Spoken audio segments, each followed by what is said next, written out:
സിനിമയിൽ അഭിനയിക്കുന്നില്ലെങ്കിലും സംയുക്ത വർമ്മയ്ക്ക് ആരാധകർ ഏറെയാണ്. നടിയുടെ സ്വകാര്യ വിശേഷങ്ങൾ അറിയാനാണ് ആരാധകരിൽ പലർക്കും തിടുക്കം കൂടുതലും. സംയുക്തയും ബിജു മേനോനും ഒന്നിച്ചെത്തുന്ന സന്ദർഭങ്ങളും നിമിഷങ്ങളും വളരെ കുറവായതിനാൽ തന്നെ അങ്ങനെയുള്ള കാഴ്ചകൾക്കാണ് പലപ്പോഴും ആരാധകർ കാത്തിരിക്കാറുള്ളത്. അക്കൂട്ടത്തിലേക്കാണ് ഇപ്പോൾ ഒരു കല്യാണ വീഡിയോ എത്തിയിരിക്കുന്നത്.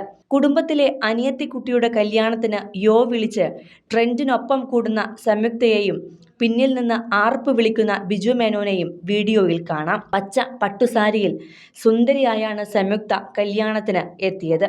മുഖത്ത് വലിയ മേക്കപ്പുകളോ ഒരുക്കങ്ങളോ ഒന്നും തന്നെ ഇല്ലെങ്കിലും വലിയ തിളക്കമുള്ള കമ്മലുകളും മാലകളുമിട്ട് കല്യാണ പെണ്ണിനേക്കാൾ ഭംഗിയിലാണ് സംയുക്ത നിൽക്കുന്നത്. സംയുക്തയുടെ സാരിയോട് ചേർന്നു വരുന്ന നിറത്തിലുള്ള ഗോൾഡൻ ഗ്രീൻ കുർത്തയാണ് ബിജു മേനോൻ ധരിച്ചത്. കുടുംബാംഗങ്ങളെല്ലാം ഒരുമിച്ച് നിന്ന് പോസ്റ്റ് ചെയ്യുന്നതിനിടെയാണ് വിളിച്ച് സംയുക്തയും അവർക്കൊപ്പം ആവേശത്തോടെ പങ്കുചേർന്നത്. സംയുക്തയുടെ അനിയത്തിക്കുട്ടിയുടെ സ്ഥാനത്തുള്ള കല്യാണ പെണ്ണ് സർവാഭരണ ഭൂഷിതയായി സുമംഗലിയായതെല്ലാം ആ വീഡിയോയിൽ കാണാൻ സാധിക്കും.